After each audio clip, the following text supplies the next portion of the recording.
मी प्रियाला एका टेबलावर बसवलं आणि तिच्यावर झुकलो. मी तिच्या चोचीवर चुंबन घ्यायला सुरुवात केली. माझी जीभ तिच्या निप्पल्सभोवती फिरू लागली.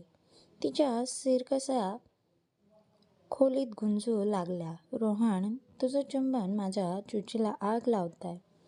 माझा हात तिच्या योनीकडे गेला आणि माझी बोटं तिच्या चिकन्या योनीच्या नाजूक पाकळ्यांना स्पर्श करू लागले. तिचं शरीर थरथरलं. रोहन, तुझी बोटं माझ्या योनीला वेड करतायत. मी माझा अवजार तिच्या योनीजवळ नेला आणि हळूहळू आत घातला. तिची चिकनी योनी इतकी टाईट होती की मी माझा अवजार तिच्या योनीजवळ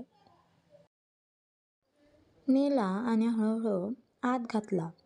तिच्या सिसकार्या तीव्र झाल्या. रोहन, तुझा अवजार माझी योनी फाडतोय. मी हळूहळू ठोकाठोकी सुरू केली. प्रत्येक ठोक्याबरोबर तिच्या चोची लयबद्ध हलत होत्या. मग तिची पाठ खरडली आणि तिने माझे खांदे कोसले. प्रिया, तुझी योनी माझा अवजार जखडते. मी सिसकारत म्हणालो.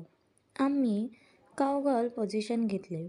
प्रिया माझ्यावर चढली आणि तिच्या योनीने माझा अवजार पूर्ण गिळला. तिच्या चोची उड्या मारत होत्या आणि मी तिची कंबर पकडून तिला आणखी जोरात ठोकाठोकी करायला मदत केली. रोहन, तुझा अवजार माझ्या योनीला स्वर्गात घेऊन जातोय, ती ओरडली.